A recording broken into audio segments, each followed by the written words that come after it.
बिस्मिल्लाहिर्रहमानिर्रहीम। मैं डॉक्टर फैसल हारून, माहिर अमराज शुगर, और आज हम बात करेंगे जो टॉक ऑफ द टाउन है, डायबिटीज़ रिवर्सल। और बहुत सारे लोग जो हैं वो इस पर बात कर रहे हैं, तो मैंने सोचा कि एक थोड़ा सा एक ओवरव्यू जो है इस पर एक बात कर ली जाए। अगर हम आज से 15-20 साल पहले चले जाएं तो कोई इस बारे में सोच भी नहीं सकता था कि डायबिटीज़ जो है वो इस तरह की रिवर्स भी हो सकती है। जब कोई बात इस तरह करता था तो डॉक्टर कहते थे कि भाई ऐसा कुछ नहीं है, डायबिटीज़ एक दफ़ा हो गई तो फिर हो गई। लेकिन आज जो है वो जनाब ये डायबिटीज़ रिवर्सल पे बहुत ज़्यादा बात हो रही है, और जो है वो अब इसकी गाइडलाइंस और बाकी तमाम चीज़ें सब आ चुकी हैं। मेरा थोड़ा सा जो है वो तरीक़ाकार थोड़ा सा मुख्तलिफ है। हर पेशेंट जो है ना उसकी मैनेजमेंट जो है वो टेलर मेड है। तो सबसे पहली चीज़ जो मैं कहता हूँ अपने मरीज़ों को, क्योंकि अब आपको पता है कि मोबाइल फ़ोन्स हैं हाथ में, तमाम चीज़ों पर एक्सेस है, मैं कहता हूँ गाइडलाइंस पे जो है वो फिर आप ना जाएं, बहुत ज़्यादा कन्फ्यूजन हो रही होती है। तो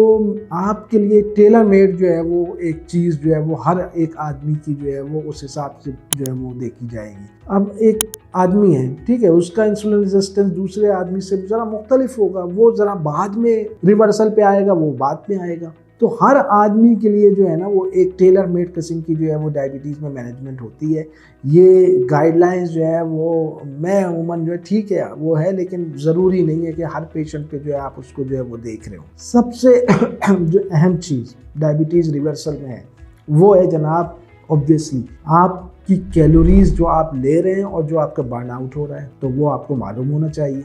अब अगर बर्न आउट नहीं हो रहा तो आपने उसको बर्न आउट करवाना है, पहली चीज़। दूसरी चीज़, आपने कार्ब्स को देखना है, कितना कार्ब्स है आपने डेली जो है वो, जब आप अपनी मील्स की कैलकुलेशन करेंगे तो आप देखेंगे क्या पोर्शन है। कार्ब्स का पोर्शन अगर 55% से बहुत ज़्यादा है तो ऑब्वियसली वो डायबिटीज़ को जो कंट्रोल करना वो मुश्किल होगा। तो वो आपको पहले 55, 50 या 45 पे लेके आना होगा। प्रोटीन और फैट का जो है वो पोर्शन थोड़ा बढ़ाना होगा, ये देखना होगा। फिर आपने देखना होगा कि वो फूड किनका ग्लाइसेमिक लोड जो है वो ज़्यादा है। अच्छा, बेसिकली बहुत ज़्यादा एक कन्फ्यूजन होती है ग्लाइसेमिक इंडेक्स और ग्लाइसेमिक लोड के ऊपर। जो ज़्यादा इंपॉर्टेंट चीज़ है वो ग्लाइसेमिक लोड है। बहुत सारे ऐसे फूड होते हैं जिनका ग्लाइसेमिक इंडेक्स जो है वो ज़्यादा होता है, लेकिन ग्लाइसेमिक लोड कम होता है। जैसे तरबूज है, ग्लाइसेमिक इंडेक्स उसका बहुत ज़्यादा है तो, लेकिन ग्लाइसेमिक लोड उसका जो है वो बहुत कम है, तो वो शुगर इतनी बढ़ाएगी नहीं। एक स्पाइक थोड़ी सी आएगी तेजी से, लेकिन फिर वो सस्टेनेबिलिटी हो जाएगी उसके साथ। ये एक बहुत जो है वो इम्पोर्टेंट चीज़ है। तो सबसे पहले जनाब हमने देखना है कि जनाब हमारा डेली कैलोरी इनटेक कितना है, बर्न आउट कितना है। फिर जनाब हमने देखना है कि कार्ब्स के हमारे जो है वो हमारा जो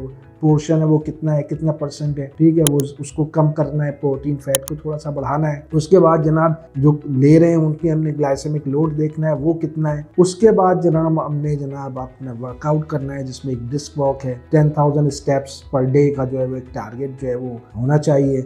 शुरू में स्टार्ट करें वो 4,000 5,000 पर डे पर स्टेप से 30 मिनट से वॉक से स्टार्ट करें, बढ़ाते अगर आप 1.25 घंटे पे लेके जाना है, क्योंकि अगर 120 कदम पर मिनट अगर उठाएंगे 120 स्टेप्स पर मिनट, तो 10,000 स्टेप्स तकरीबन 1.25 घंटे की ब्रिस्क वॉक बनती है। ज़रूरी नहीं है कि आप एक दफ़ा कर लें, आप 2 दफ़ा कर लें 35-35 मिनट की। तो ये 4-5 चीज़ें हैं जो आपको एक जो है वो एक डिसिप्लिन में लेके आएगी, इन तमाम चीज़ों को मालूम करके कि जनाब ये हमने करना है। तो फिर इस तरह जो है वो ये पाथवे है डायबिटीज़ रिवर्सल का।